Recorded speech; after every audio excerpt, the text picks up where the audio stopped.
ठीक है, आप लोगों ने रीनल कितनी कर ली? आज हमने रीनल फिजियोलॉजी के एमसीक्यूज करने हैं इंशाल्लाह। ठीक है, रीनल फिजियोलॉजी का आपका टॉपिक कवर हो गया आज फर्स्ट एड से। चलें, आप ओपन करें पीडीएफ नंबर 1 से। मैं ओपन करती हूँ मैं भी। ठीक है, हम आज फिजियोलॉजी कर लेते हैं जितनी कवर होगी।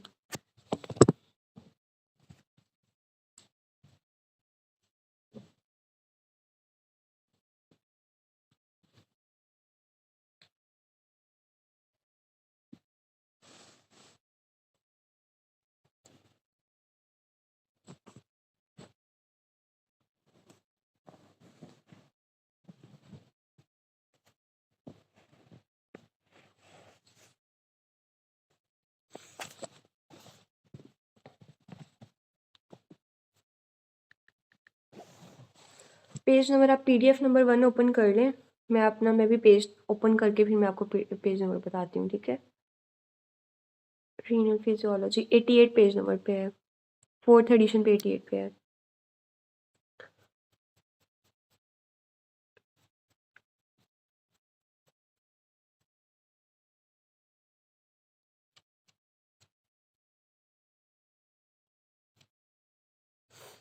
हाँ जी, 99 94 पेज नंबर है, बल्कि उससे पहले उसके पल्स पॉइंट्स हैं। ठीक है,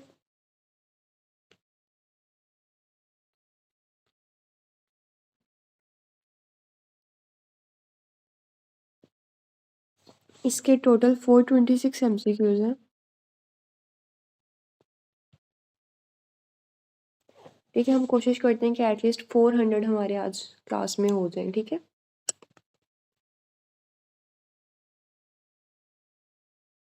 200 आज हम कोशिश करते हैं कि एटलीस्ट हो जाए। चलिए एमसीक्यूज नंबर 1 से स्टार्ट करते हैं। ठीक है, जहाँ किसी को समझ ना आई, स्पीड ज़्यादा हुई तो आपने बता देना है। एक्स्ट्रा सेलुलर फ्लूइड, इसको मैयर हम कैसे करते हैं? मैनिटोल, इनोलिन और सल्फेट से। ये सारे एक्सप्लेनेशन वाले पॉइंट्स बहुत इंपॉर्टेंट है। टोटल बॉडी वाटर को कैसे मेजर करना है? टाइट्रेटेड वाटर से, हैवी वाटर से या एंटीपायरीन से। ये सारे इंपॉर्टेंट है। ठीक है, इनोलिन से तो एक्स्ट्रा सेलुलर फ्लूइड को करना है ना। इनोलिन, मैनिटोल और सल्फेट, इन सबसे क्या मेजर करते हैं? कैलकुलेट करते हैं एक्स्ट्रा सेलुलर फ्लूइड। प्लाज्मा को कैसे करेंगे? राइजा। राइजा की आपको फुल फॉर्म भी आनी चाहिए, ये ऑप्शन के अंदर दी होती है। ठीक है, राइजा and Evans blue. Interstitial fluid को कैसे मेजर करना है? एक्स्ट्रा सेलुलर फ्लूइड से प्लाज्मा को माइनस कर देना है। ठीक है, और इस तरह ही इंटरस्टिशियल आईसीएफ भी ऐसे ही कर देना है कि टोटल बॉडी वाटर से एक्स्ट्रा सेलुलर वाटर को हम माइनस कर देंगे। ठीक है, सेकेंड एमसीक्यूज है, इंटरस्टिशियल फ्लूइड हमारे पास कितना होता है? तो वो 10.5 लीटर होता है और प्लाज्मा 3.5 लीटर होता है। ठीक है, तो इस तरह कैलकुलेट करेंगे तो हमारा आंसर 11 लीटर, जो नॉर्मल 10.5 लीटर्स होता है। Auto regulation of the kidney कैसे करते हैं? ट्यूबुलो ग्लोमेरुलर फीडबैक मैकेनिज्म के थ्रू। ऑटो रेगुलेशन के मैकेनिज्म, ये फर्स्ट एड की लाइन है। Short transient action of angiotensin कौन करवाता है? ये रफ़ी का आपका फर्स्ट टेबल पे दिया हुआ है कि वेजोकॉन्स्ट्रिक्शन। एंजियोटेंसिन का सबसे शॉर्ट एक्शन क्या होता है? कि ये वेजोकॉन्स्ट्रिक्शन करवाती है। ठीक है, which hormone maintain the water and electrolyte को कौन मेंटेन कर रहा होता है? आल्डोस्टेरोन। आल्डोस्टेरोन का मेन काम ही क्या है? इलेक्ट्रोलाइट्स को बैलेंस में रखना। और ऑस्मोलैरिटी को कौन मेंटेन करता है? एडीएच। ठीक है, इलेक्ट्रोलाइट्स को मेन करता है आल्डोस्टेरोन। ठीक है, erythropoietin it is secreted from कौन से सेल से सिक्रेट होता है? ये पेरी ट्यूबुलर कैपिलरी सेल से सिक्रेट होता है। ठीक है, और जेजे सेल से क्या रिलीज होता है? Renin. Substance having more properties than inulin is thought to have. अगर उसकी इनोलिन की कौन सी प्रॉपर्टीज, उसकी फिल्ट्रेशन रेट अगर ज़्यादा है और net substance have more properties and inulin, अगर एक ऐसा सब्सटेंस है उसकी प्रॉपर्टीज इनोलिन से ज़्यादा है तो उसमें क्या, कौन सी ऐसी फीचर्स होने चाहिए, प्रॉपर्टीज होनी चाहिए? उसका फिल्ट्रेशन रेट ज़्यादा होना चाहिए as compare to net secretion. ठीक है, रेनिन कौन सिक्रेट करता है? जेजी सेल से। और पेरिट्यूबुलर कैपिलरी सेल्स क्या सिक्रेट करते हैं? Erythropoietin. Which one of the following causes increase in renin level? तो रेनिन के लेवल को इंक्रीज कौन करता है? अच्छा, ये ऐसे होता है कि ना अगर रेनिन ज़्यादा हो रहा है तो कार्डिक रिसेप्टर के ऊपर स्ट्रेच कम हो जाता है। अगर कार्डिक रिसेप्टर्स के ऊपर स्ट्रेच ज़्यादा है, यहाँ से रिलीज होता है एट्रियल नाइट्रोयूरेटिक पेप्टाइड ANP। ठीक है, इनका इन्वर्सली रिलेशन होता है। ठीक है, अगर कार्डिक रिसेप्टर के ऊपर स्ट्रेच ज़्यादा है तो रेनिन कम रिलीज होगा। ठीक है, और इसका ADH, रेनिन और ADH। ठीक है, ये वाला पॉइंट सबको क्लियर है या मैं इसे फर्दर एक्सप्लेन करूँ MCQ नंबर 8 को? अभी मैंने आपको सिंपली बताया, अगर मैं डिटेल से बताऊंगी तो देख लें, अगर आपको समझ नहीं आए तो मैं डिटेल से एक्सप्लेन कर देती हूँ। क्लियर है MCQ नंबर 8? ठीक है, ये इंपॉर्टेंट MCQ से एग्जाम में आता है ये। रेनिन इज परसिस्टेंटली इंक्रीज किसके अंदर होता है? Malignant essential hypertension. अगर ऑप्शन में सेकेंडरी एसेंशियल हाइपरटेंशन है तो आप उसको भी चूज कर लेंगे। ठीक है, in summer fasting man has concentrated urine. क्यों समर्स के अंदर हम कंसनट्रेटेड यूरिन क्यों बनाते हैं? क्योंकि सारा बॉडी से वाटर लॉस हो जाता है और डिहाइड्रेशन होती है स्वेटिंग की वजह से, तो बॉडी ADH ज़्यादा प्रोड्यूस करती है। ADH क्या करती है? बॉडी के अंदर वाटर को ज़्यादा एब्जॉर्ब कर लेती है और यूरिन के अंदर वो कम सिक्रेट करती है। ठीक है, 11 कहते हैं 8 years old patient present to you clinic with periorbital edema. Lab show protein greater than 3.5 gram per deciliter. What is the probable cause? तो उसकी कॉज क्या होगी? एल्ब्यूमिन यूरिया, और मतलब एल्ब्यूमिन सारी बॉडी से लॉस होकर यूरिन में जाना स्टार्ट हो जाती है ना, और सोडियम की रिटेंशन हो जाती है, इसीलिए तो एडिमा है, क्योंकि सोडियम की और वाटर की रिटेंशन हुई हुई है। After sweating which one of the following electrolyte maintain the homeostasis? तो होम्योस्टेसिस को कौन मेंटेन करता है? Sodium. Which one of the following is found more in intracellular fluid as compare to extra cellular fluid? तो intracellular fluid के अंदर क्या चीज़ ज़्यादा होती है? Potassium, magnesium and organic phosphates. Extra cellular fluid के अंदर क्या चीज़ ज़्यादा होती है? Sodium chloride, bicarbonate and albumin. ठीक है, after RTA due to haemorrhage a person with 2 litre blood loss, blood volume अब वापिस कहाँ से कौन से रिस्टोर करेगा उसे? DCT क्या करता है? दोबारा सारे वाटर की रीएब्जॉर्प्शन हो जाती है, ब्लड का वॉल्यूम ब्रिंग बैक कौन सा लेके आता है? अब यहाँ आपने PCT को चूज नहीं करना, early DCT। Very good answer. ठीक है, तो रेस्ट मैकेनिज्म के थ्रू इसने सारा दोबारा वाटर की रीएब्जॉर्प्शन करवा लेगा। लेकिन जो उसका हेमरेज हुआ है, अगर MCQs आए कि हेमरेज के अंदर मोस्ट कॉमनली अफेक्टेड एरिया कौन सा, देन आप चूज करेंगे PCT। Water travel from plasma to interstitium through, किसके थ्रू करता है? फिल्ट्रेशन के थ्रू। ठीक है, water enter into the cell और water absorption across the cell membrane by किसके थ्रू? पोर्स के through. After marathon race a person loss 2 litre of sweating, sweating की वजह से, क्योंकि इतनी ज़्यादा मैराथन रेस के अंदर उसकी स्वेटिंग होती है ना, तो 2 लीटर उसका फ्लूइड लॉस हो गया है। अब उसने 2 लीटर पानी पी लिया है, अब क्या होगा? What will happen? अब एक्स्ट्रा सेलुलर फ्लूइड की ऑस्मोलैरिटी डिक्रीज हो जाएगी। अब पानी पीने के बाद की बात कर रहा है ना, अब वो ये पूछ रहा है कि 2 लीटर जब उसने पानी पी लिया है अब क्या हो गया है? अब एक्स्ट्रा सेलुलर फ्लूइड के अंदर वाटर फिर दोबारा रिफिल हो जाएगा और उसकी ऑस्मोलैरिटी कम हो जाएगी। ठीक है, इन dialysis patient accurate clinical way of monitoring GFR को डायबिटिक पेशेंट में एक्यूरेटली कैसे मेजर करते हैं? क्रेटिनिन क्लियरेंस के थ्रू। ठीक है, GFR को मेजर करते हैं इनोलिन के लिए, लेकिन उसे क्लिनिकली जब भी आपने ले देखना है, क्लिनिकली आप हमेशा C से creatinine. Endogenous substance to measure GFR को कैसे मेजर करते हैं? क्रेटिनिन से। रीनल प्लाज्मा फ्लो से कहते हैं रीनल प्लाज्मा फ्लो, इसको कैसे मेजर करते हैं? PH, पैरा अमाइनो हाइपरेट के थ्रू। हाँ जी, ये वाली सीक्वेंस बहुत इंपॉर्टेंट है, ये आपने याद रखनी है कि जब भी इंट्रासेलुलर फ्लूइड का वॉल्यूम इंक्रीज होता है तो पहले इंट्रासेलुलर फ्लूइड की ऑस्मोलैरिटी डिक्रीज होगी, फिर एक्स्ट्रा सेलुलर फ्लूइड का वॉल्यूम इंक्रीज होगा तो एक्स्ट्रा सेलुलर फ्लूइड की ऑस्मोलैरिटी डिक्रीज हो जाएगी। Red blood cells is kept in hypertonic solution containing urea, what will be result? अब उसमें क्या होगा? पहले वो सेल श्रिंक कर जाएगा, फिर वो स्वेल करेगा और वो फिर फट जाएगा, लाइसिस हो जाएगी उसकी। Patient present with decreased blood pressure. Which one of the following will secrete enzyme to normalize the blood pressure? को secrete करने के लिए JJ सेल से क्या रिलीज होगा RAS मैकेनिज्म में? रेनिन रिलीज होगा ना, ठीक है। Extra cellular fluid intra cellular fluid से डिफरेंट क्यों है? क्योंकि एक्स्ट्रा सेलुलर फ्लूइड के अंदर इनऑर्गेनिक आयंस होते हैं, ठीक है। यहाँ तक 20 MCQ सबको क्लियर है? अच्छा, आप लोग सिर्फ मुझे 2 मिनट दें, मैं अभी आती हूँ, ठीक है। आप तब तक आप बाकी MCQs रीड करें आगे वाले, मैं 2 मिनट में आती हूँ।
चलें कंटिन्यू करते हैं।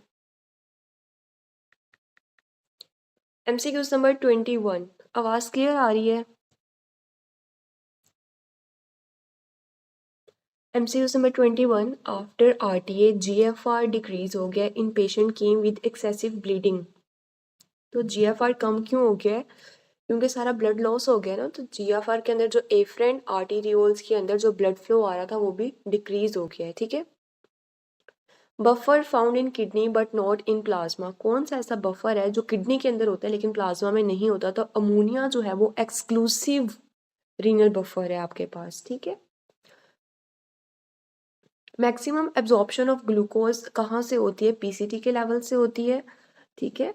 और बाइकार्बोनेट हर चीज़ की मैक्सिमम रीएब्जॉर्प्शन पीसीटी से होती है। हेमरेज के बाद कौन सा एरिया डैमेज होता है? तब भी पीसीटी।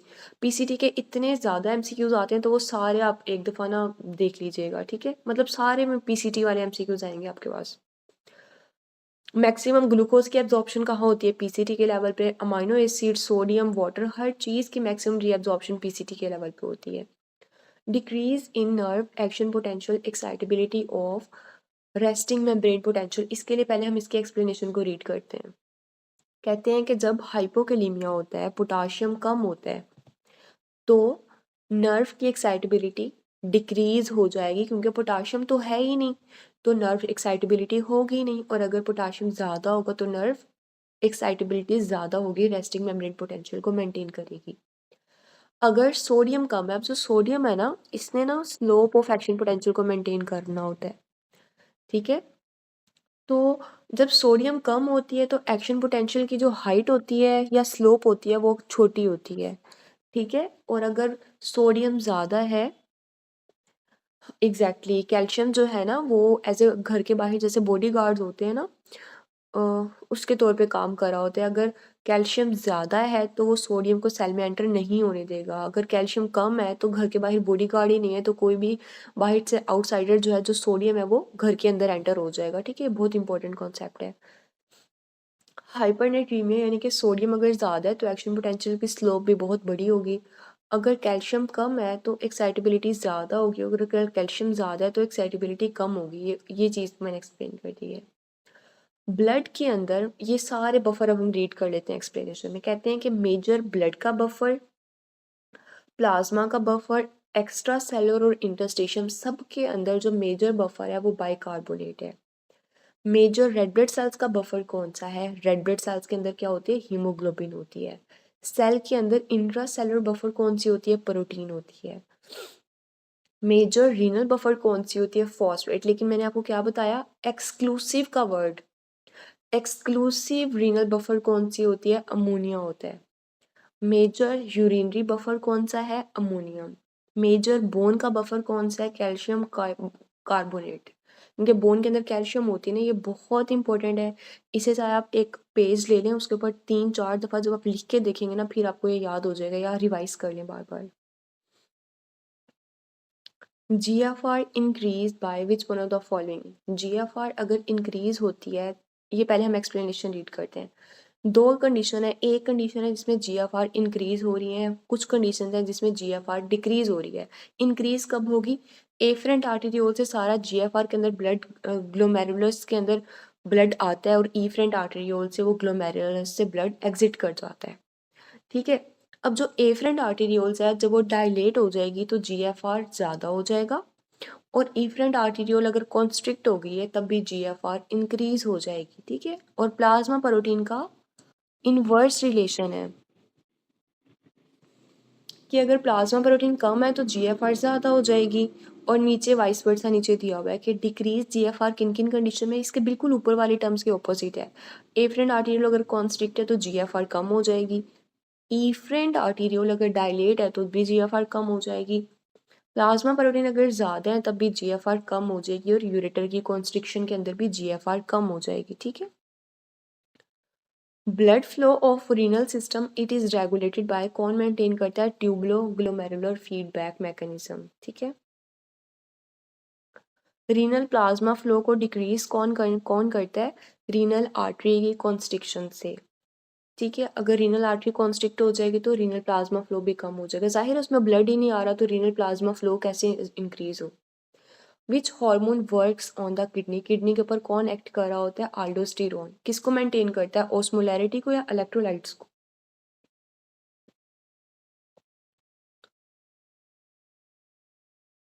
आल्डोस्टेरोन जो है ना वो मेनली इलेक्ट्रोलाइट्स को मेंटेन करता है, जो ADH है वो मेनली ओस्मोलैरिटी को मेंटेन कर रहा होता है, ठीक है। ये बहुत क्लियरली डिफरेंस लिखा हुआ है रफ़ी के पहले टेबल के ऊपर, फर्स्ट वाला टेबल है, ये बहुत इंपॉर्टेंट MCQs है। रीनल आपका इतना इंपॉर्टेंट टॉपिक है, रीनल फिजियोलॉजी, मतलब जितना मैं इस पे एम्फोसाइज करूँ वो कम है। पहले एक दफ़ा मैं MCQs कंप्लीट कर लूँ, फिर मैं आपको बताती हूँ कि एग्जाम में आपने कैसे कैसे करना है इसका। विच हार्मोन, क्या रिपीट कर दूँ? यही वाला? अच्छा, जो ये रफ़ी के अंदर लिखा हुआ है फर्स्ट टेबल के अंदर कि आल्डोस्टेरोन जो है ये इलेक्ट्रोलाइट्स को मेंटेन कर रहा होता है बॉडी में, और जो ADH है वो ओस्मोलैरिटी को मेंटेन कर रहा होता है, ठीक है। रफ़ी के टेबल के अंदर ये लिखा हुआ है, बस सिंपल सी इतना कॉन्सेप्ट है। बाकी जब डॉक्टर हमज़ा आपको रफ़ी करवाएंगे तो वो एक एक पॉइंट इतना डिटेल में एक्सप्लेन करते हैं कि वो आपके माइंड के अंदर रिटेन हो जाता है। तो डॉक्टर हमज़ा के लेक्चर आप लाजमी लेने आप लोगों ने रीनल फिजियोलॉजी के रफ़ी के। सोडियम, वरना इसके यूट्यूब पे भी सर के लेक्चर पड़े हुए हैं उसके रफ़ी के। एक एक पॉइंट को सर ने इतना बड़े बड़े लेक्चर में किया हुआ है। रीनल फिजियोलॉजी समझने वाली चीज़ है, सारी कॉन्सेप्ट वाला जो टॉपिक होता है ना आपका रीनल, वो है। अब एनॉइन गैप अब देखें, छोटा सा एमसीक्यू से आपको लगेगा ये बहुत ईजी है। अब प्लस माइनस की गलती ही स्टूडेंट करके एग्जाम के अंदर, पढ़ा सब ने होता है लेकिन प्लस माइनस की गलती, तब आप इतने नर्वस होते हैं हम सब, तो प्लस माइनस की गलती से ही आपको एनॉइन गैप का फॉर्मूला भूल जाता है, ठीक है। तो आपको इसकी अच्छे से एक दफ़ा लिख के प्रैक्टिस करने के, sodium minus chloride plus bicarbonate, तो 30 जो है वो एनॉइन गैप नॉर्मली 8 से 12 या 8 से 16 तक होता है, ठीक है। अगर ये 30 है इसका मतलब है एनॉइन गैप इंक्रीज है। Hyperkalaemia leads to which one of the following condition, ये क्या करवाती है, फ्लैसिडिटी करवाती है, ठीक है। Kidney activate which one of the following, kidney किस चीज़ को एक्टिवेट करती है, विटामिन डी को, कोलिकाल्सिफेरोल। आल्डोस्टेरोन का एक्शन क्या है, डिस्प्लेस करती है sodium from cytoplasm to cell membrane. A patient with severe diarrhea, what infusion will be given to increase the extracellular fluid? अब आप कैसे इन्फ्यूजन देंगे जिससे एक्स्ट्रा सेलुलर फ्लूइड तो ज़्यादा हो जाए लेकिन इंट्रासेलुलर फ्लूइड डिक्रीज हो जाए, causing plasma expansion after osmotic equilibrium. तो हम उसे 1 लीटर देंगे 3% NaCl हाइपरटोनिक से सोल्यूशन। वेरी गुड, ठीक है।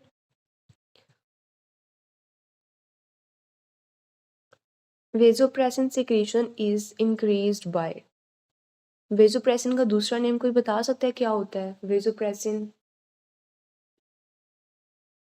एडीएच। Very good. एडीएच की सिक्रीशन इंक्रीज कब होगी, अभी मैंने आपको ऊपर बताया था, इन्वर्सली प्रोपोर्शनल है राइट एट्रियम के अंदर से एएनपी या उसके एट्रियल स्ट्रेच रिसेप्टर से। तो अगर एडीएच ज़्यादा है, बॉडी के अंदर वाटर कम है, बॉडी ने माइंड को सिग्नल दिया है ब्रेन को कि पोस्टीरियर हाइपोथैलेमस को कि एडीएच रिलीज कर दो, तो ब्रेन से एडीएच ब्लड में आ गया प्लाज्मा में। अब वो क्या करेगा, हार्ट के अंदर जब थोड़ा ब्लड जाएगा तो राइट एट्रियम के स्ट्रेच रिसेप्टर के अंदर प्रेशर डिक्रीज हो जाएगा। वो कार्डिक आउटपुट जब कम होगी तो हार्ट के अंदर वो प्रेशर कम आ जाएगा ना, तो वो क्या करेगा, एएनपी इतना मतलब स्ट्रेच नहीं करेगा राइट एट्रियम के अंदर, ठीक है। तो राइट एट्रियम के अंदर प्रेशर कम हो जाएगा, ठीक है। और जब बॉडी के अंदर ब्लड वॉल्यूम ज़्यादा है तो एडीएच भी रिलीज नहीं होगा, तो राइट एट्रियम के अंदर प्रेशर और स्ट्रेच ज़्यादा होगा, एएनपी ज़्यादा रिलीज होगा, ठीक है। ये इसका मैकेनिज्म है। ए patient ABGs reveal pH alkaline side पे है, कार्बन डाइऑक्साइड नॉर्मल है, बाइकार्बोनेट ज़्यादा है, तो एसिड बेस्ड डिसऑर्डर इसमें से कौन सा है। पहले तो पीएच अल्कलाइन है तो आपको पता चल गया होगा कि ये अल्कलोसिस है। बाइकार्बोनेट ज़्यादा है, इससे भी आपको पता चल गया मेटाबॉलिक है। कार्बन डाइऑक्साइड का लेवल सेम है तो आपको पता चलेगा कि ये अनकम्पनसेटेड मेटाबॉलिक अल्कलोसिस है, ठीक है। अमोनिया इज यूरिनरी बफर, क्यों, impermeable to absorb the NH4। Metabolic alkalosis की डायग्नोस्टिक फाइंडिंग क्या है कि बाइकार्बोनेट की वैल्यू 24 या 26 से ज़्यादा होती है। Plasma clearance of PH is use to measure the renal plasma flow because it, क्यों, क्योंकि वो फिल्टर होती है और सिक्रीट होती है लेकिन वो एब्जॉर्ब नहीं होती। विच one of the following hormone osmolarity, अभी आ गया जो मैंने आपको बताया है। ऑस्मोलैरिटी को मेंटेन करना, रेगुलेट करना आल्डोस्टेरोन का फंक्शन नहीं है, ये एडीएच का फंक्शन है। इलेक्ट्रोलाइट्स को मेंटेन करना आल्डोस्टेरोन का फंक्शन है, ठीक है। Which part of nephron is impermeable to water? Early DCT, it is greater than thick loop of Henle. The basic function of kidney, kidney का बेसिक फंक्शन क्या है, मेटाबॉलिक वेस्ट प्रोडक्ट को remove करवा देता है, ठीक है। Surgeon more curious about which electrolyte before surgery on serum electrolyte, तो hyperkalaemia is alarming for the doctor, क्यों, इसे कोई एक्सप्लेन कर सकता है, आप सबको वैसे पता होगा इसे। बिकॉज द एरिथमियास की वेरी वजह से good, post operation. Very good. Operation के दौरान भी ओटी टेबल के ऊपर भी अरिथमियाज हो सकते हैं, एट्रियल फिब्रिलेशन, सारा कुछ, ठीक है। हाँ जी, ठीक है। तो अलार्मिंग टू द डॉक्टर क्या होता है, पोटाशियम लेवल्स हाई होना। Prolong diarrhoea will result in, जब डायरिया बहुत प्रोलॉन्ग हो जाएगा तो मेटाबॉलिक अल्कलोसिस हो जाएगी, और मेटाबॉलिक एसिडोसिस में एक्यूट डायरिया के अंदर, अच्छा देखिए, एक्यूट डायरिया में मेटाबॉलिक एसिडोसिस होगी और प्रोलॉन्ग और क्रोनिक डायरिया में मेटाबॉलिक अल्कलोसिस होगी। वोमिटिंग में क्या होगा?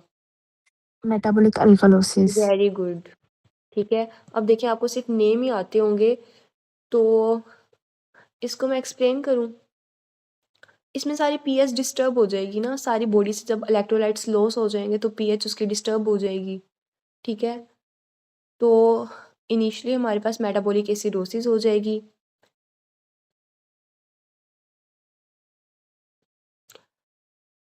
प्रोलॉन्ग के अंदर जो है ना, एक, अच्छा ये ना मैं आपको थोड़ा सा इसके ऊपर थोड़ी सी डिटेल एक दफ़ा रीड करके ना फिर मैं आपको बताऊंगी कि क्रोनिक के अंदर क्या भी है। मुझे एग्जैक्टली नहीं याद आ रहा, पहले मैंने ये रीड किया हुआ था। ठीक है, ये मैं आपको भी एक्सप्लेन कर दूंगी, ग्रुप के अंदर आपको इसका आंसर दे दूंगी। ठीक है, 44 का, कि ये प्रोलॉन्ग जो है मेटाबॉलिक अल्कलोसिस के अंदर ये प्रोलॉन्ग क्यों होती है। वोमिटिंग के अंदर ऐसे होता है कि जब आप स्टमक में से सारा जो फ्लूइड वगैरह, जब आप बॉडी से वोमिटिंग के थ्रू पोटाशियम जब बाहर निकल जाएगा सारा बॉडी से, तो हाइड्रोजन भी बाहर निकल जाएगा, तो वो सारा अल्कलाइन ज़्यादा हो जाएगा, तो मेटाबॉलिक अल्कलोसिस हो जाती है। किस कंडीशन के अंदर? वोमिटिंग के अंदर। ठीक है, आई थिंक क्रोनिक के अंदर भी यही कॉज है कि उसमें सारे जो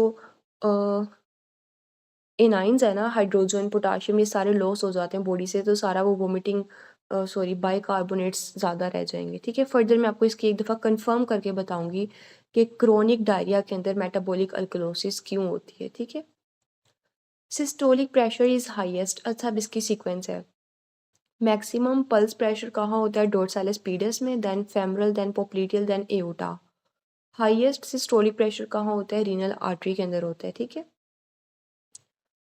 अच्छा ये सीक्वेंस हमने कर लिया 46 MCQs में। ठीक है, अब पानी पीने के बाद क्या चेंजेस आएंगे? इंट्रासेलुलर फ्लूइड का वॉल्यूम ज़्यादा हो जाएगा, फिर आपने सीक्वेंस वाइज फॉलो करना है। Increase sodium Uptake in the body, क्यों क्यों होती है? Increase potassium in the body. ठीक है, अगर सोडियम भी ज़्यादा है तो अपटेक है, तो पोटाशियम का भी अपटेक बॉडी में ज़्यादा होगा। क्रॉनिक डायरिया के अंदर can cause metabolic alkalosis due to loss of electrolyte. हाँ यही मैं एक्सप्लेन करी थी कि इलेक्ट्रोलाइट लॉस हो जाते हैं ना, यही कॉज हो सकती है। अच्छा मैंने भी अभी आपको यही एक्सप्लेन किया है कि सारे जो पॉजिटिव आइंस है ना, पोटाशियम है, क्लोराइड है, हाइड्रोजन है, जब वो सारे लॉस हो जाए, क्रोनिकली लॉस हो रहे हैं, और ब्लड के अंदर बाइकार्बोनेट की कंसनट्रेशन ज़्यादा हो गई है। ठीक है, ओके गुड, मुझे भी कंफर्म हो गया है। ठीक है, अच्छा अब इसकी एक्सप्लेनेशन ये है कि जब पोटाशियम बॉडी में ज़्यादा होता है तो वो किसको स्टिमुलेट करता है? हाइपरकैलीमिया किसका स्टिमुलेशन है? हाइपरकैलीमिया किसको स्टिमुलेट करता है? आल्डोस्टेरोन का ये स्टिमुलस है। Hyperkalaemia it is a stimulus for aldosterone. Aldosterone आएगा, वो देखेगा बॉडी में पोटाशियम ज़्यादा है, वो बॉडी से पोटाशियम रिमूव कर देगा और सोडियम को रिटेंशन कर लेगा। इसलिए जब बॉडी के अंदर पोटाशियम ज़्यादा होता है तो ऑटोमेटिकली उसको रिमूव करने के लिए बॉडी सोडियम को ज़्यादा एब्जॉर्ब कर लेती है। ठीक है, हाइपोटोनिक फ्लूइड किसके अंदर, किस पार्ट के अंदर प्रेजेंट होता है? अर्ली डीसीटी के अंदर। ठीक है, और डिहाइड्रेशन के अंदर क्या रिलीज होगा? एडीएच रिलीज होगा और कंसनट्रेटेड यूरिन बनेगा कोलेक्टिंग डक्ट या वेजा रेक्टा के अंदर। A man was taken to the high altitude where after 10 days patient ABG sample taken to which one of the following condition। अब हाई आल्टीट्यूड के ऊपर जाके क्या होती है? सबसे पहले अगर आप 10 डेज पे, ये तो 10 दिन के बाद की हिस्ट्री बता रहा है ना, अगर उसी दिन के ऊपर आप हाई आल्टीट्यूड के अंदर आप फर्स्ट डे पे ही जाते हैं तो सबसे पहले आपको एक्यूट रेस्पिरेटरी अल्कलोसिस होती है। ठीक है, उसको कंपनसेट करने के लिए मेटाबॉलिक एसिडोसिस होती है बॉडी में, तो 10 दिन के बाद एबीजीज के अंदर जो सारी डिस्टर्बेंस होगी वो आपके पास मेटाबॉलिक एसिडोसिस वाली होगी। ठीक है, थर्स्ट इज इंक्रीज्ड बाय, ये बहुत इंपॉर्टेंट चीज़ें हैं। थर्स्ट इंक्रीज कौन करवाता है? इंक्रीज प्लाज्मा ऑस्मोलैरिटी में थर्स्ट इंक्रीज हो जाती है। अब आप सिंपल देखें ना, प्लाज्मा ऑस्मोलैरिटी अगर ज़्यादा कब होती है? जब बॉडी में वाटर नहीं होता, वाटर नहीं होता तो ऑस्मोलैरिटी ज़्यादा होती है, तो वो थर्स्ट स्टैंडर्ड को स्टिमुलेट कर लेगी। जब ब्लड के अंदर वॉल्यूम कम है, किसी भी कंडीशन की वजह से ब्लड लॉस हो गया है डायरिया हो गया है, कोई हाइपोवोलेमिक शॉक में है, बीपी कम है। बीपी क्यों कम है? क्योंकि वॉल्यूम ही नहीं है, ब्लड का वॉल्यूम ही नहीं है। एंजियोटेंसिन 2 ज़्यादा है, ये भी क्या करता है? थर्स्ट सेंटर को स्टिमुलेट करता है। ठीक है, एंजियोटेंसिन 2 भी तभी रिलीज होता है ना जब बॉडी के अंदर रेस्ट मैकेनिज्म एक्टिवेट होगा, तो वो भी थर्स्ट सेंटर को स्टिमुलेट करवाएगा। वो बॉडी को बताएगा कि वाटर हमें एब्जॉर्ब करने की ज़रूरत है, बॉडी के अंदर वाटर है ही नहीं, वॉल्यूम कम है। ड्राइनेस ऑफ माउथ, ठीक है, क्योंकि समर्स के अंदर आपको स्वेटिंग हो रही है तो तब भी ड्राइनेस ऑफ माउथ होगी, तो आपका थर्ड सेंटर स्टिमुलेट हो जाएगा। सेम कंडीशन जब आप रिवर्स कर देंगे तो थर्ड सेंटर डिक्रीज हो जाएगा। ये इंपॉर्टेंट एमसीक्यूज है। To calculate the plasma osmolarity, sodium concentration it is multiplied with 2 because of anions. Sodium जो है वो एनाइंस के अंदर आता है। Which condition leads to hypokalemia? जब हाई पीएच का मतलब है हाइड्रोजन आइंस कम है ब्लड के अंदर, इसको कंपनसेट करने के लिए to compensate this hydrogen ions from cell will move to the blood. To compensate this hydrogen ions from cell in exchange of potassium will move from the blood to the cell. वो blood से दोबारा cell के अंदर आ जाएगा, जिसकी वजह से blood के अंदर पोटाशियम कम हो जाएगी, तो हाइपोकेलीमिया हो जाएगा। अगर थर्ड स्पेस का फ्लूइड लॉस हो जाए तो फ्लूइड ऑफ चॉइस कौन सी होती है? रिंगर लैक्टेट, ठीक है। पेशेंट विद कार्बन डाइऑक्साइड 44 है, ऑलमोस्ट नॉर्मल है। पीएच स्लाइटली एसिडिक साइड पे है, बाइकार्बोनेट डिक्रीज्ड है, तो एसिड बेस्ड एबनॉर्मेलिटी क्या है? हर चीज़ डिक्रीज वाली साइड पे है ना, metabolic acidosis. Which one of the following decreases the arterial oxygen saturation without decreasing the arterial oxygen tension? तो कार्बन मोनोऑक्साइड पॉइजनिंग के अंदर ऐसा होता है। Which one decreases the plasma osmolarity? Plasma osmolarity को कौन सी चीज़ कम करेगी? एडीएच। एडीएच क्या करती है? वाटर को इतना ज़्यादा एब्जॉर्ब करेगी, जब बॉडी के अंदर वाटर ज़्यादा होगा तो प्लाज्मा की ऑस्मोलैरिटी कम हो जाएगी। Erythropoiesis is mainly stimulated by, तो इसको कौन स्टिमुलेट कर रही होती है? एरिथ्रोपोइटिन। और एरिथ्रोपोइटिन को कौन स्टिमुलेट करती है? हाइपोक्सिया। और इसको इनहिबिट कौन करती है? थियोफाइलिन। प्लाज्मा का कोलॉइड ऑनकोटिक प्रेशर मेजरली कौन मेंटेन कर रहा होता है? एल्ब्यूमिन। प्राइमरी डिहाइड्रेशन के अंदर क्या होता है? एक्स्ट्रा सेलुलर फ्लूइड की ऑस्मोलैरिटी इंक्रीज हो जाती है, ठीक है। हमने बात की कि जब भी फ्लूइड लॉस होगा तो वॉल्यूम कम होगा तो ऑस्मोलैरिटी इंक्रीज हो जाती है उसकी। Difference between intra cellular fluid and extra cellular fluid, दोनों में डिफरेंस क्या है कि इंट्रा सेलुलर फ्लूइड की पीएच कम होती है। फ्री वाटर क्लियरेंस को रेगुलेट कौन करते हैं? ADH. A patient with urine osmolarity बहुत ज़्यादा है, सीरम की ऑस्मोलैरिटी, अब देखिए सीरम की ऑस्मोलैरिटी कम है या नॉर्मल है? कम है ना, तो ये किसके अंदर होता है? SIADH। SIADH के अंदर एक तो आपको इसके कॉजेज पता होने चाहिए। SIADH क्यों होता है? ब्रेन ट्यूमर की वजह से, ट्रोमा की वजह से, कोई सर्टेन कंडीशन की वजह से, सर्टेन ड्रग्स यूज़ करने की वजह से, ठीक है। तो SIADH में क्या होगा? बहुत ज़्यादा ADH ज़्यादा होता है बॉडी में। ADH ज़्यादा होगा तो, और सोडियम जो है हाइपोनेट्रीमिया हो जाता है। लेकिन अब ADH ज़्यादा होगा तो वो क्या करेगा? सीरम की ऑस्मोलैरिटी, सारा बॉडी के अंदर इतना ज़्यादा वाटर एब्जॉर्ब हो जाता है कि बहुत कंसनट्रेटेड यूरिन आएगा। यूरिन कंसनट्रेटेड होगा तो उसकी ऑस्मोलैरिटी बहुत ज़्यादा होगी, ठीक है। और बहुत ज़्यादा बॉडी में वाटर होगा तो सीरम की ऑस्मोलैरिटी उतनी कम होगी, ठीक है। अब सोडियम जो है वो भी बॉडी में कम होगा, ठीक है। तो ये सारी कंडीशन किसके अंदर होती है? SIADH के अंदर। आपको इसके कॉजेज सब कुछ पता होना चाहिए, बहुत एग्जाम में आता है ये भी।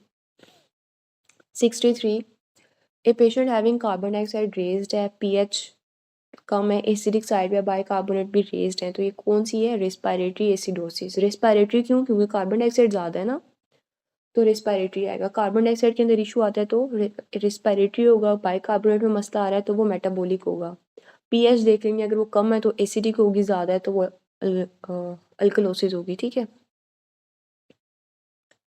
Renal correction to hyperkalaemia leads to, hyperkalaemia हमेशा एसिडोसिस करवाएगा, और इसके ऑपोजिट हाइपोकैलेमिया क्या करवाएगा? एल्कलोसिस कराएगा। वेरी गुड, ये एमसीक्यूज है, ठीक है। हाइपोकैलेमिया अल्कलोसिस करवाएगा। What is the most appropriate test for urine culture के लिए हमने क्या करना है? क्लैड एगर के ऊपर 1 ml यूरिन गिराना है। Which one of the following factor increases the GFR? तो GFR को इंक्रीज कौन करेगा? एफरेंट आर्टेरियोल की अगर डायलिटेशन होगी। ग्लोमेरुलस इज फॉर्म्ड बाय, कौन बनाता है? Efferent arteriole. कभी भी ऑप्शन के अंदर हम क्या करते हैं, यहाँ दिया हुआ है टफ्ट ऑफ कैपिलरीज, तो हम एग्जाम के अंदर ना हमारा फर्स्ट इंस्टिंक्ट आता है कैपिलरी टफ्ट। तो ग्लोमेरुलस जो है ना वो इस तरह का ज़रूर होता है, लेकिन वो एफरेंट आर्टेरियोल इसे बनाता है, और जब ग्लोमेरुलस सारा बना के फिर वो जो ब्लड एग्जिट करता है वहाँ से, वो किसके थ्रू एग्जिट करता है? एफरेंट आर्टेरियोल बना देगा। ठीक है, तो आपने बात याद रखनी है कि एफरेंट आर्टेरियोल आएगा, उसने ग्लोमेरुलस बनाना है, फिर वो एग्जिट करेगा एफरेंट आर्टेरियोल्स के through. Patient with 15 to 20% blood loss, what should be given? अब आप कौन सा फ्लूइड देंगे? Hypertonic saline, 3% normal saline. Increase JFR due to increase in hydrostatic pressure, volume of plasma filtered per unit in time, तो इसे क्या कहते हैं? GFR। आपको GFR की filtration load, in renal plasma flow, इन सब की डेफिनेशन आनी चाहिए। एग्जाम में आपसे डेफिनेशन भी पूछ रहे होते हैं। यहाँ तक 70 MCQ से सबकी डेफिनेशन दी हुई है, इसको आप एक दफ़ा रीड करें एक्सप्लेनेशन को।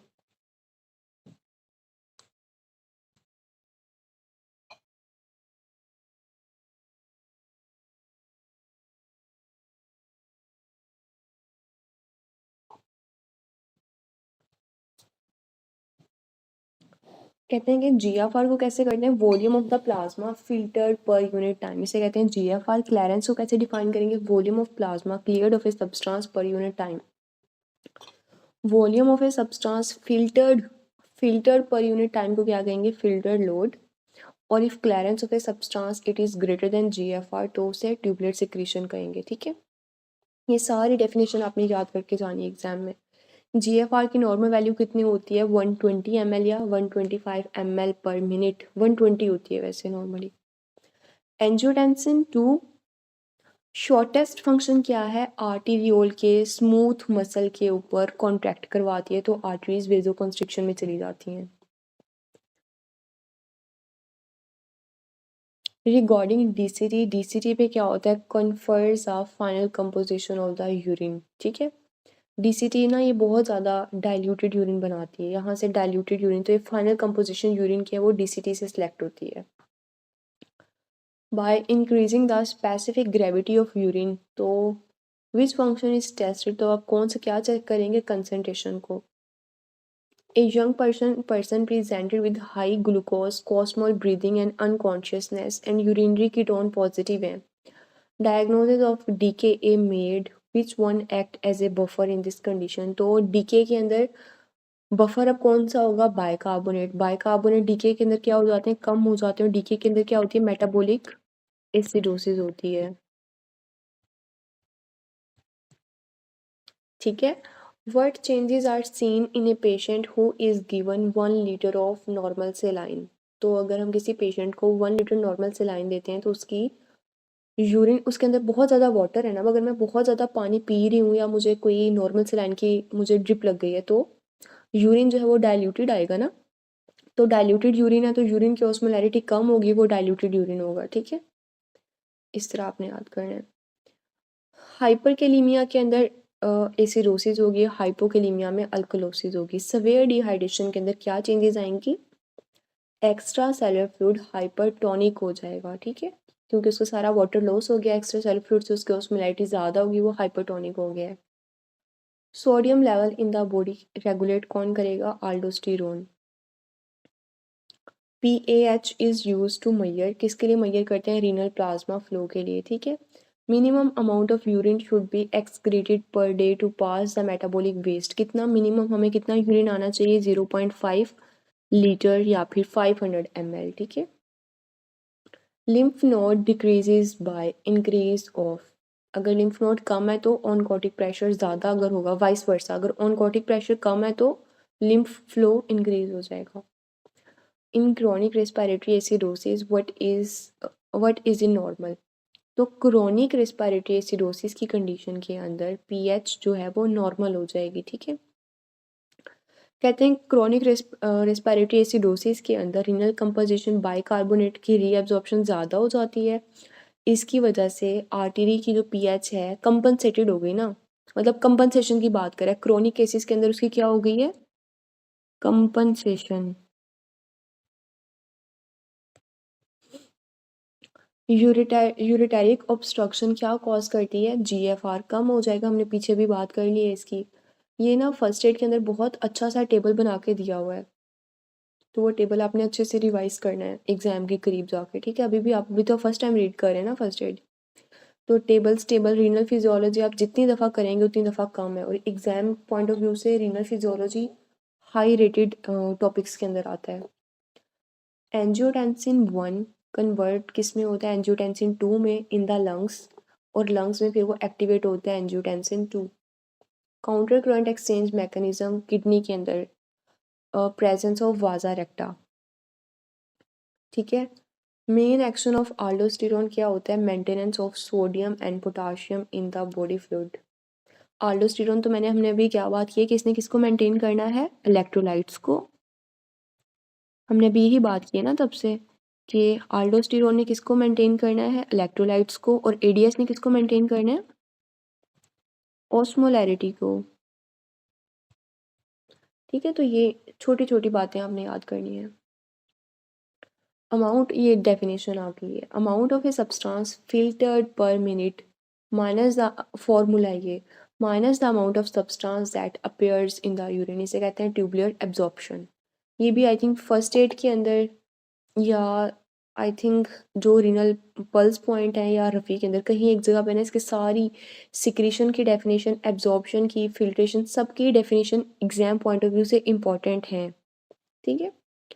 Difference between the tubular fluid of PCT and DCT, दोनों में डिफरेंस क्या होता है, increase in hydrogen secretion in the DCT as compare to the PCT, के डीसीटी के अंदर हाइड्रोजन की सिक्रीशन ज़्यादा होती है as compare to the proximal convoluted tubule.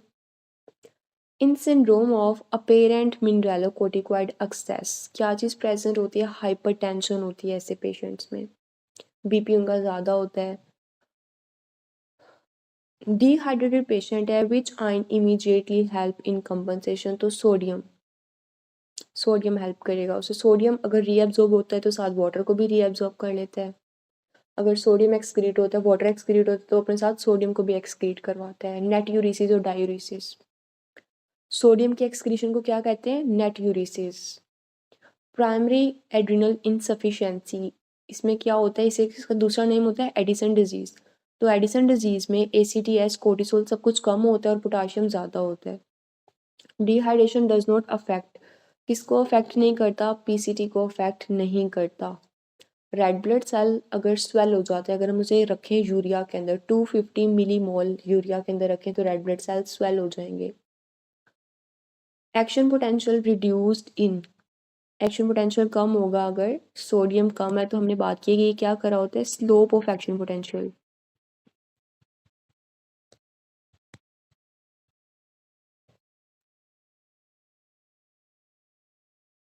Sodium की एब्जॉर्प्शन किसका फंक्शन है, आल्डोस्टेरोन का, और आल्डोस्टेरोन का स्टिमुलेंट कौन होता है, ये भी मैंने आपको बताया था। सोडियम की एब्जॉर्प्शन आल्डोस्टेरोन रिलीज कौन करवाएगा, आल्डोस्टेरोन को,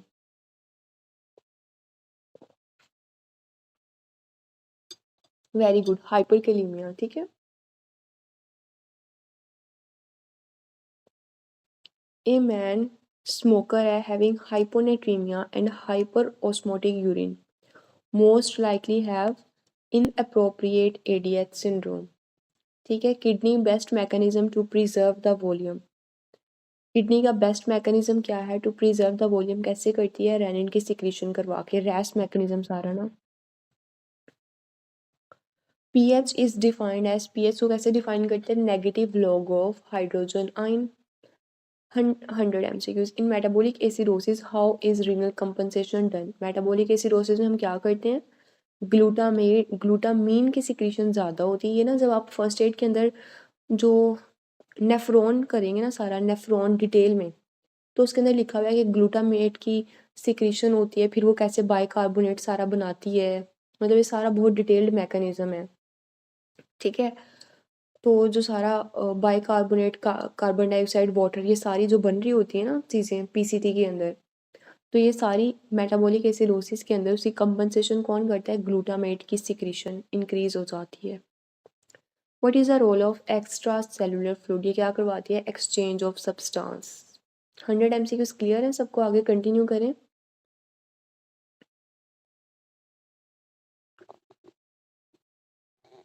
100 MCQs क्लियर है सबको? चलिए ठीक है। एरिथ्रोपोइटिन को कौन रिलीज करता है? किडनी से। The most important mechanism GFR के लिए क्या है? पेरीट्यूबुलर सोडियम की कंसंट्रेशन अगर डिक्रीज हो जाए तो। लिम्फेटिक फ्लो अगर डिक्रीज है तो किसके अंदर होता है? हेमरेज के अंदर भी लिम्फेटिक फ्लो कम हो जाता है। लिम्फेटिक फ्लो अगर कम है तो हमने बात की कि प्लाज्मा कोलाइड ऑनकोटिक प्रेशर का इन्वर्स रिलेशन है इसके साथ। Nephropathy it is diagnosed by. Nephropathy को आप डायग्नोज कैसे करेंगे? माइक्रो एल्बुमिनूरिया। माइक्रो एल्बुमिनूरिया ये किसके अंदर आता है? सिर्फ डायबिटिक पेशेंट्स के अंदर आता है। But if increase urinary albumin this could be either nephritic और नेफ्रोटिक सिंड्रोम। डायबिटिक में हम टेस्ट भी करवाते ना। Loss of thirst due to, अगर प्लाज्मा की ऑस्मोलैरिटी कम है, प्लाज्मा की ऑस्मोलैरिटी कम होने का क्या मतलब है? प्लाज्मा के अंदर ब्लड वॉल्यूम अच्छा है तो थर्स्ट सेंटर डिप्रेस हो जाएगा। मतलब थर्स्ट की पानी की ज़रूरत ही नहीं है ना बॉडी में, क्योंकि पहली एक्स्ट्रा सेलुलर फ्लूइड बॉडी के अंदर वाटर है। Juxta glomerular nephron most important उसका फंक्शन क्या है? Counter current multiplier. Estimation of A GFR done कैसे करते हैं हम? क्रेटिनिन क्लियरेंस के लिए। रीनल प्लाज्मा फ्लो को मेजर करते हैं पैरा अमाइनो हाइप्यूरेट के through. Best measure of GFR is inulin clearance.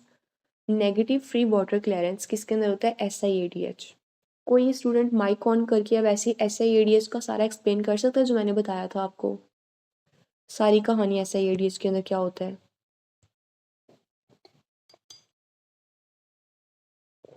SIADs में कोई ट्रामा हो जाए, उनके काजेस ये होते हैं, ड्रग हो जाए, ब्रेन ट्यूमर हो जाए।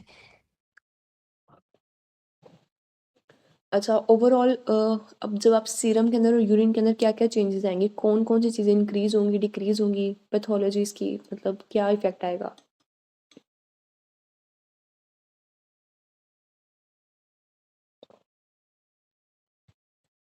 ठीक है, ऑस्मोलैरिटी यूरिन जो है वो कंसनट्रेटेड यूरिन आएगा और बॉडी के अंदर एडीएच बहुत ज़्यादा होगा, प्लाज्मा का एडीएच का लेवल ज़्यादा होगा, प्लाज्मा की ऑस्मोलैरिटी बहुत कम होगी, यूरिन की ऑस्मोलैरिटी बहुत ज़्यादा होगी। ठीक है, हाइपोनेट्रीमिया भी होगी। हाँ जी एग्जैक्टली, हाइपोनेट्रीमिया भी होगा। ठीक है, regarding DCT which one of the following is correct? और डीसीटी के अंदर क्या चीज़ करेक्ट होती है? यहाँ कौन एक्ट करता है? Thiazide diuretics.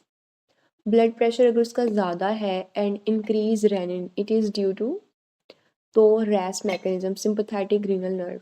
In haemorrhage patient aldosterone level increased by, तो एंजियोटेंसिन 2 आ जाएगा। एंजियोटेंसिन 2 रिलीज होता है, वो वेसल्स की वेजो कंस्ट्रिक्शन करवाएगा। Malignant hyperthermia occur due to change in which one of the following? Calcium. Hyperkalaemia is caused by, hyperkalaemia क्यों होता है? ये फर्स्ट एड के अंदर बहुत अच्छा सा टेबल बना हुआ है, हाइपरकेलीमिया क्यों होता है और हाइपोकेलीमिया क्यों होता है। ठीक है, तो हाइपरकेलीमिया का स्टिमुलेंट क्या है? एक्सरसाइज। एक्सरसाइज में क्या होता है? During exercise more potassium comes out from intracellular to extracellular fluid. ये सारी इसके कॉजेज बताए हुए, ये आपने कर लेने कि हाइपरकेलीमिया कब कब होता है। इंपॉर्टेंट इसमें से एडिसन डिजीज है, बीटा एड्रेनर्जिक ब्लॉकर अगर आप यूज़ करें, एक्सरसाइज है, इंसुलिन का इस्तेमाल करें, अल्कलोसिस की कंडीशन में बीटा एड्रेनर्जिक स्टिमुलेशन हो रही है, ये सारे आपको MCQs आएगा। अगर एक पेशेंट इंसुलिन ले रहा है तो उसमें क्या होगा? हाइपरकेलीमिया हो या हाइपोकेलीमिया। ठीक है, तो ये सारे MCQs एग्जाम में आते हैं। आल्डोस्टेरोन और ADH दोनों का ऑपोजिट होता है। आल्डोस्टेरोन किस पे पहले एक्ट करता है? CCT, then DCT, then collecting tubules. ADH इसके बिल्कुल ऑपोजिट है। एक याद कर लेंगे आपको, दूसरा ऑटोमेटिकली याद हो जाएगा। पीएच उसकी थोड़ी सी ज़्यादा है, कार्बन डाइऑक्साइड ज़्यादा है, बाइकार्बोनेट भी ज़्यादा है, तो ये पीएच कार्बन डाइऑक्साइड भी ज़्यादा हो रही है ना, तो ये पार्शली उसे कंपनसेट कर रहा है। फुली कंपनसेटेड इसलिए नहीं है क्योंकि पीएच अभी तक नॉर्मल वापस नहीं आई। ठीक है, तो partially compensated metabolic alkalosis, alkalosis क्यों? क्योंकि पीएच अल्कलाइन साइड पे, मेटाबॉलिक क्योंकि बाइकार्बोनेट बहुत ज़्यादा है। ठीक है, which one of the following ion is main determinant of plasma osmolarity, sodium आ जाएगा। ठीक है, सॉरी।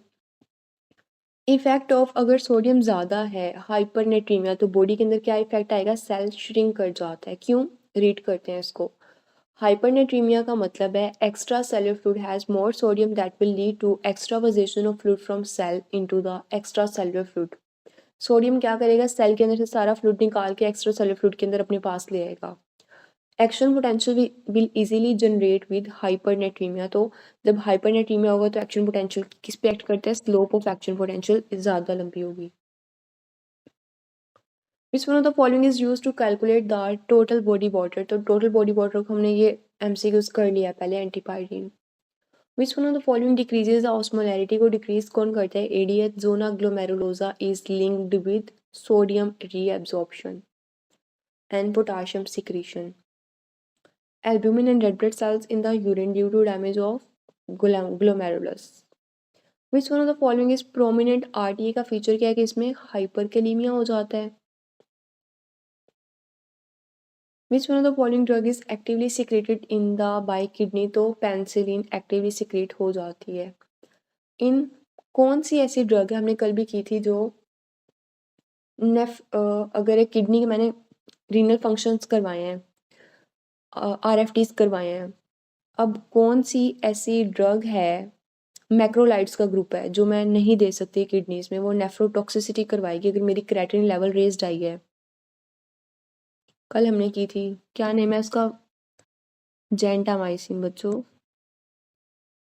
जेंटामाइसिन। ठीक है। If intracellular fluid is increased what will decrease, अगर इंट्रासेलुलर फ्लूइड ज़्यादा हो जाएगा तो हार्ट रेट कम हो जाएगा। Lady after haemorrhage goes into the acute kidney injury, which one of the, सबसे पहले तो हेमरेज सबके बाद कौन सी चीज़ अफेक्ट होगी? PCT. Protein can't cross the glomerular basement membrane due to negatively charged. Which one of the following is urine output in a 70 kg person in 24 hours? तो 24 आवर्स में नॉर्मल यूरिन आउटपुट कितना है? 1500 to 2200 ml।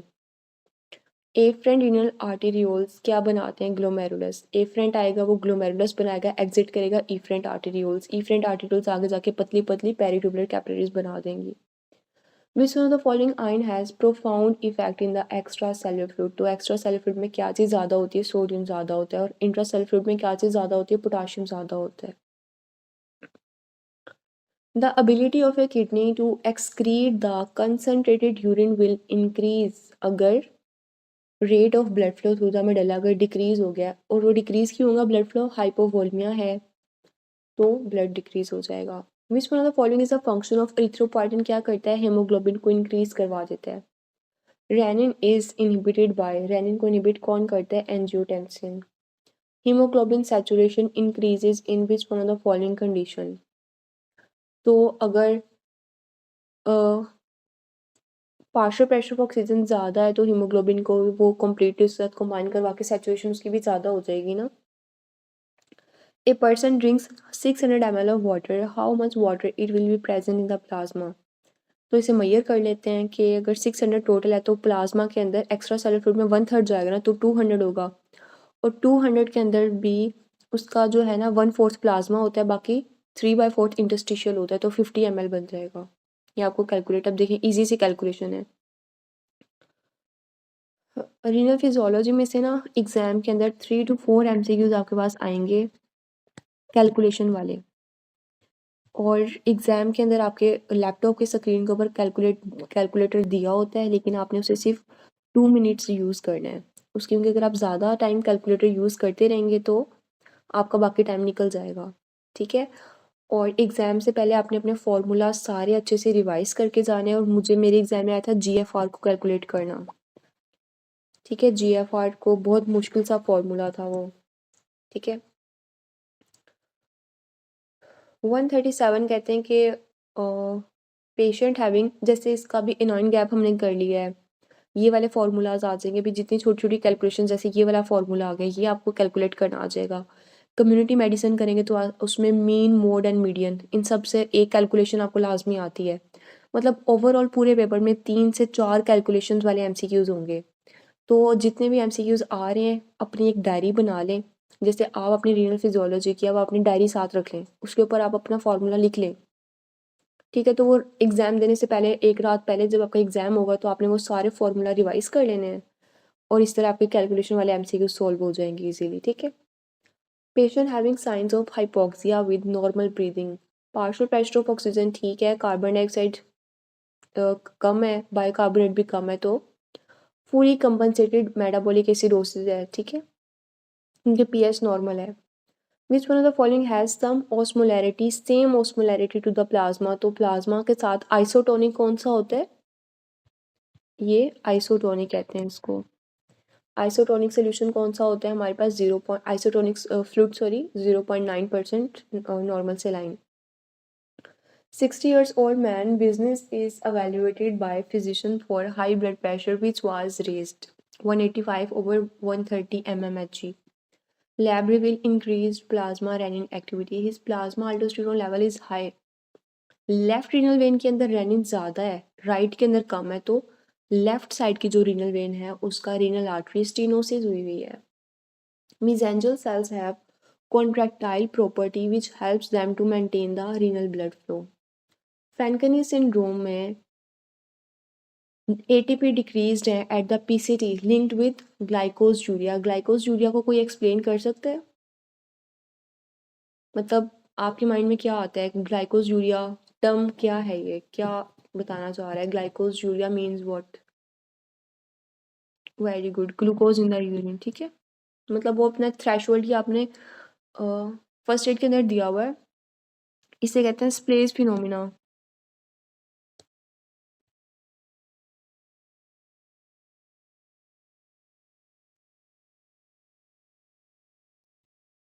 ठीक है, तो स्प्लेस phenomena में क्या कहते हैं कि जो ग्लूकोज होती है उसका थ्रेशोल्ड लेवल होता है 200।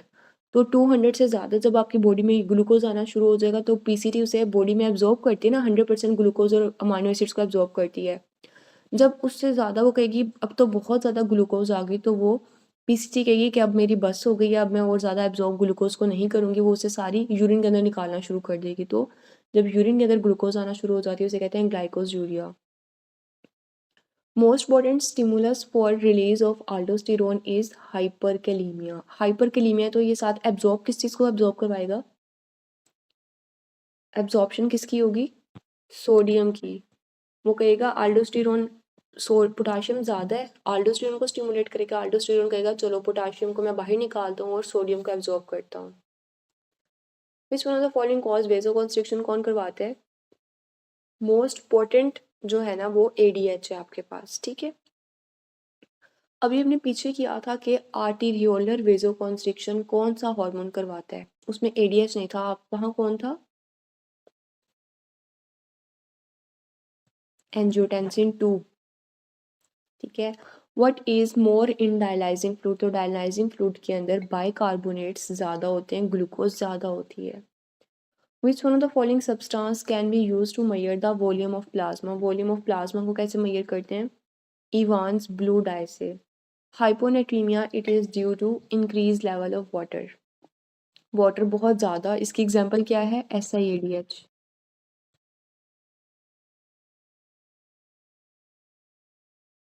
ठीक है, the part of nephron that amounts for 60 to 80% of water absorption वो कौन सी होती है? PCT। Concentration of a substance, अब ये देखें सारी बस क्लियरेंस को पूछा हुआ है कि how much substance will be cleared. तो क्लियर्ड का फॉर्मूला क्या है? UV divided by P। तो यूरिन उसका कितना है? 2 मोल्स पर लीटर और फ्लो रेट उसका कितना है? 100 है और प्लाज्मा का फ्लो है 10। तो जब आप इस सबको क्लियर कैलकुलेट करेंगे आपका आंसर 20 आ जाएगा।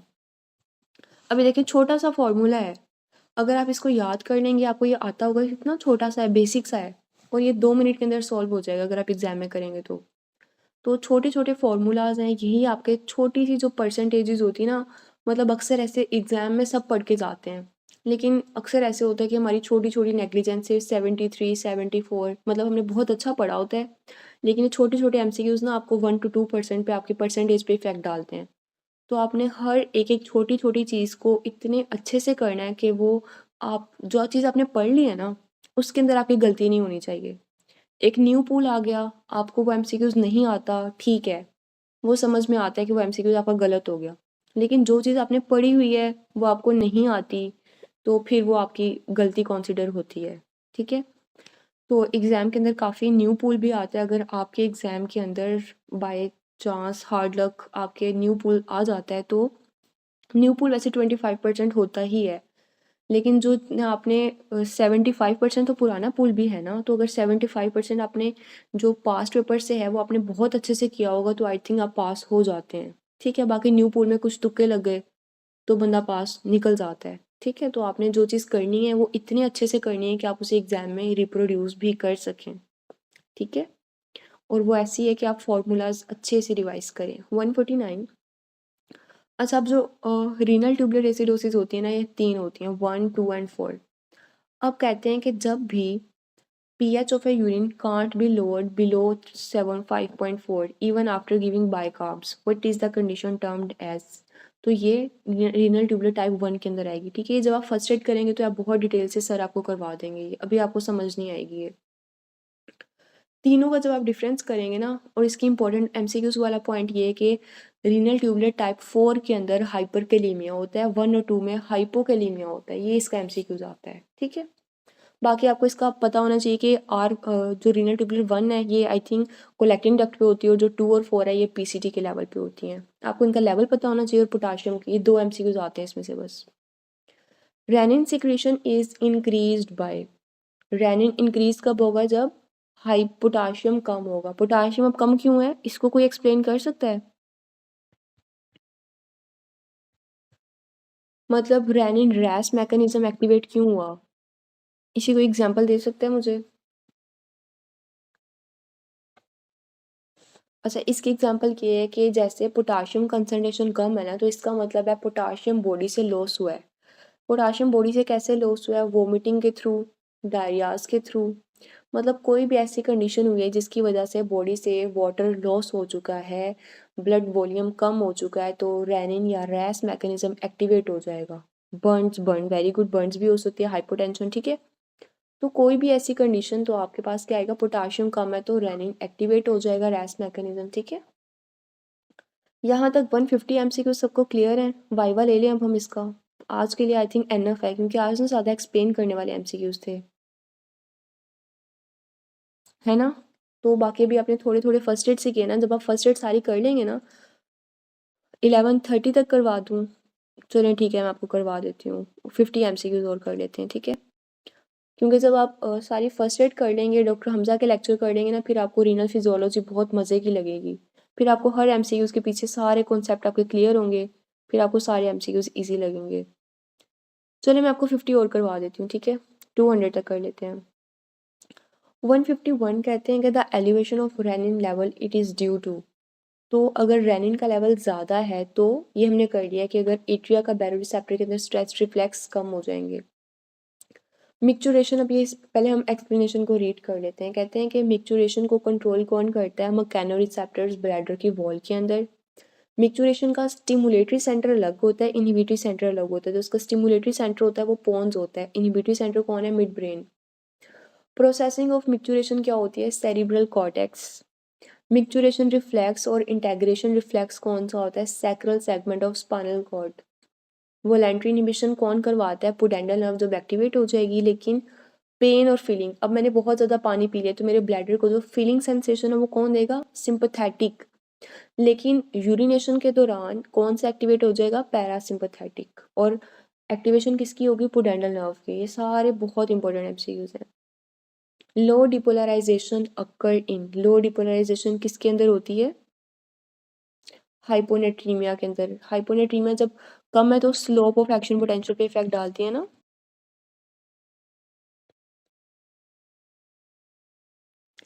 ईसीएफ वॉल्यूम अगर ज़्यादा हो जाए, maximum on giving, ECF hypertonic सेलाइन, अगर हमने हाइपरटोनिक सेलाइन बहुत ज़्यादा दे दिए तो ईसीएफ का वॉल्यूम ज़्यादा हो जाएगा, ठीक है? The slope of pertaining to the action potential changes with, हमने बात की है सोडियम, अगर सोडियम कम होगा स्लोप कम होगी, सोडियम ज़्यादा होगा तो स्लोप बहुत लंबी बनेगी एक्शन पोटेंशियल की। Severe diarrhoea leads to, severe diarrhoeas के अंदर मेटाबॉलिक एसिडोसिस हो जाती है, नॉइन गैप नॉर्मल रहेगा। और परसिस्टेंट डायरिया, अगर सवेयर डायरिया की बजाय यहाँ होता परसिस्टेंट क्रोनिक डायरिया, तो क्या होता है परसिस्टेंट डायरिया में, कौन सा ऑप्शन आना था?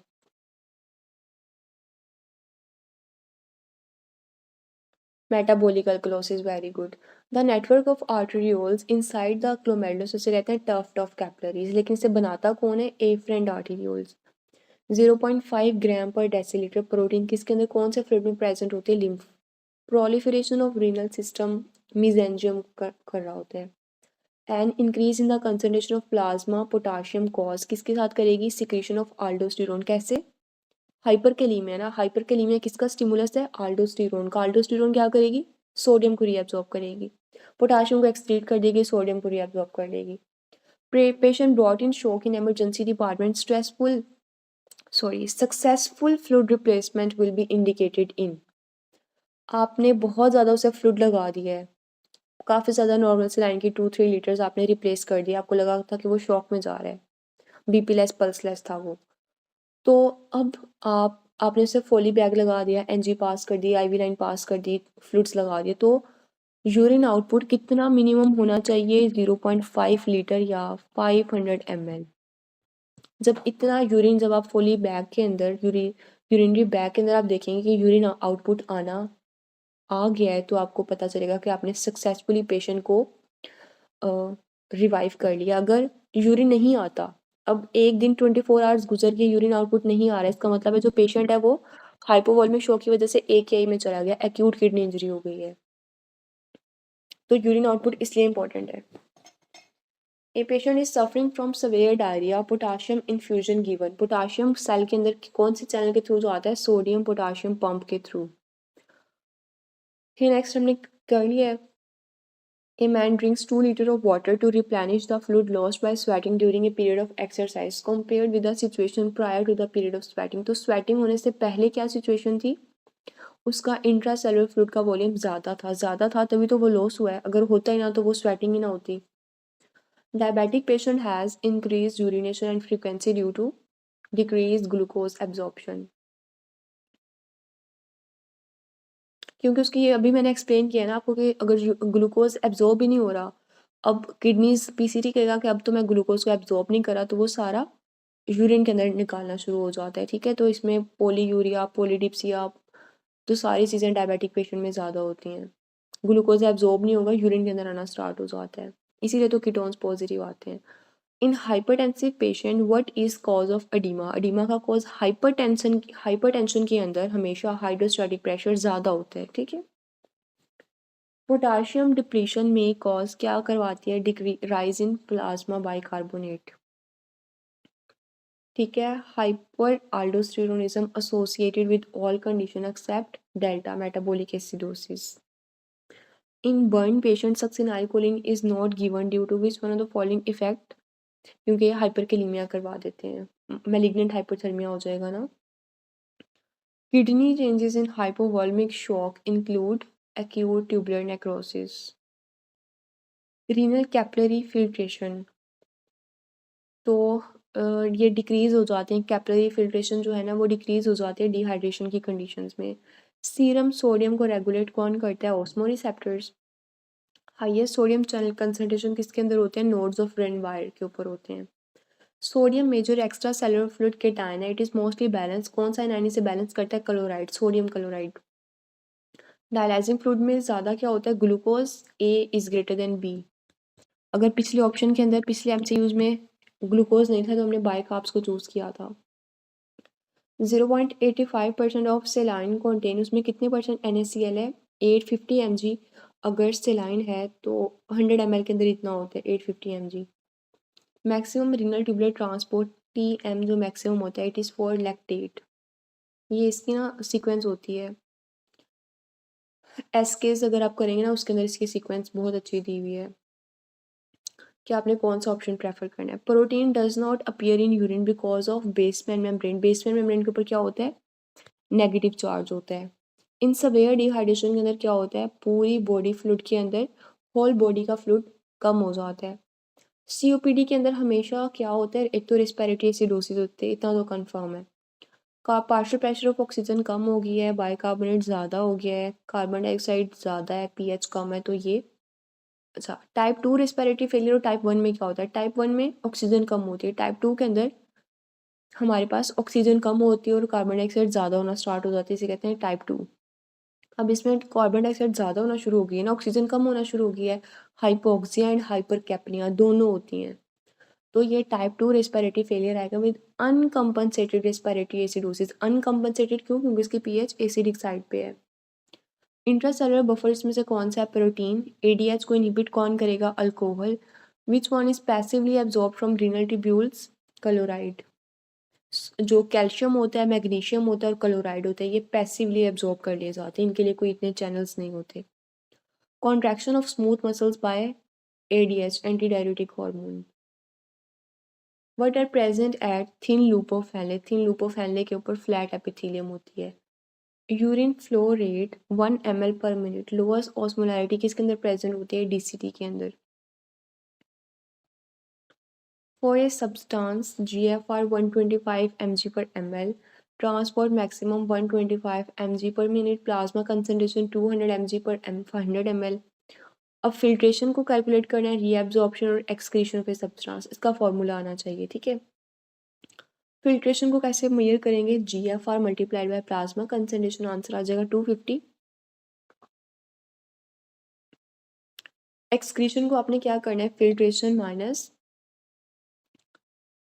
ट्रांसपोर्ट मैक्सिमम, तो उसमें आपका आंसर आ जाएगा 125 और रीएब्जॉर्प्शन में फिल्ट्रेशन को माइनस कर देना एक्सक्रीशन से, तो 125 आ जाएगा। तो आपने ऑप्शन वाइज सेलेक्ट कर लेना है।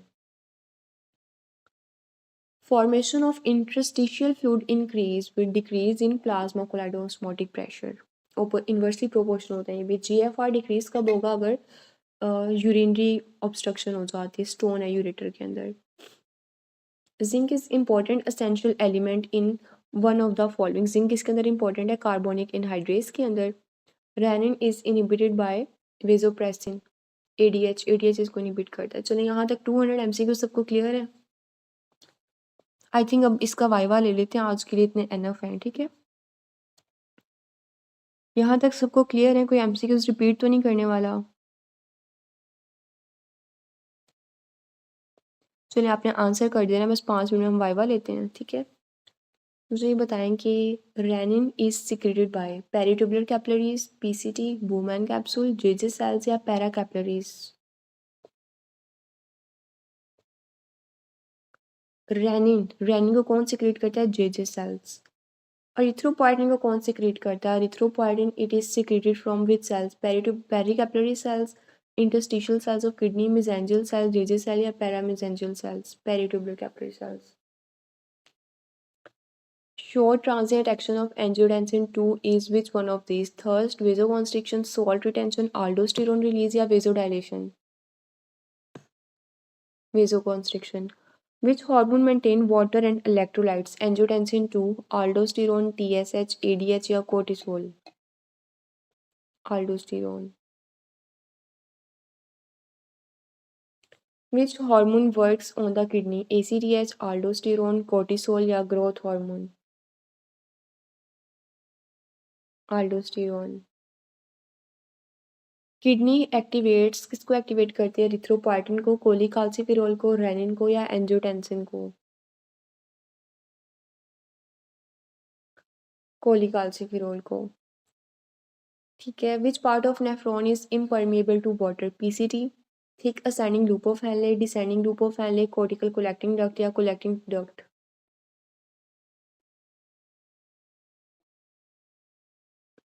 Impermeable to water, impermeable to water कौन सा होता है? Thick ascending loop of Henle, ठीक है। PCT के अंदर तो एब्जॉर्प्शन होती है वाटर की, 67% वाटर की रीअब्जॉर्प्शन होती है। Free water clearance regulated by ADH, aldosterone, ANP, angiotensin 2? ADH.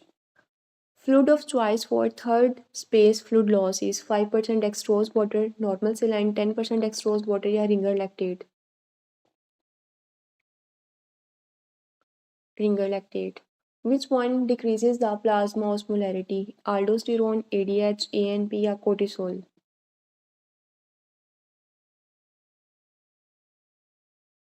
ADH। Hypokalaemia में क्या होगा, एसिडोसिस होती है या अल्कलोसिस होती है? हाइपोकैलीमिया के अंदर अल्कलोसिस होगी। और ठीक है, एंजियोटेंसिन 1 की कन्वर्जन किसके अंदर होती है, किडनी, लंग्स, लिवर या स्टमक? लंग्स में होती है। Last MCQs, PAH paraaminohydrate is used to measure renal blood flow, GFR, renal plasma flow या urine osmolarity? Renal plasma flow. ठीक है, तो कल इंशाल्लाह हम लोग करेंगे रीनल पैथोलॉजी और बल्कि देख लेंगे फिर उसके अकॉर्डिंगली। ठीक है, यहाँ तक 200 MCQ सबको क्लियर है?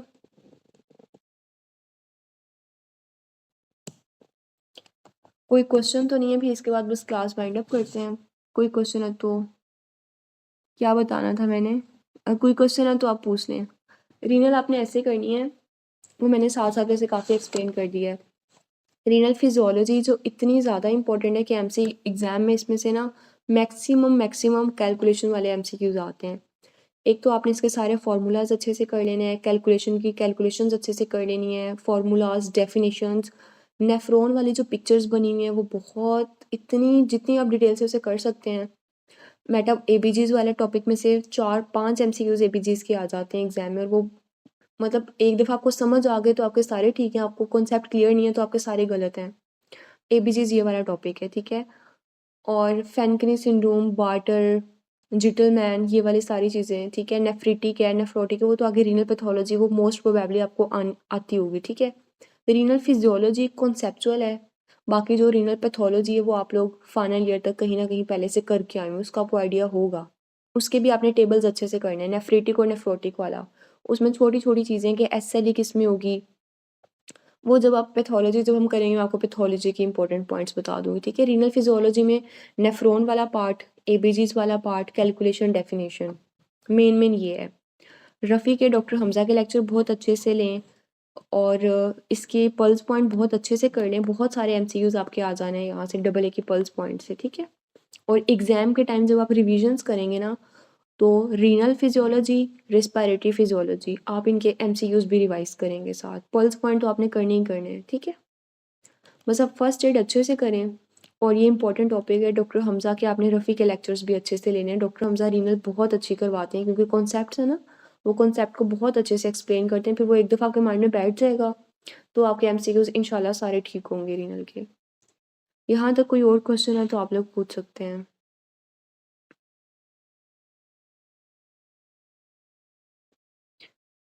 कोई क्वेश्चन तो नहीं है यहाँ तक किसी का?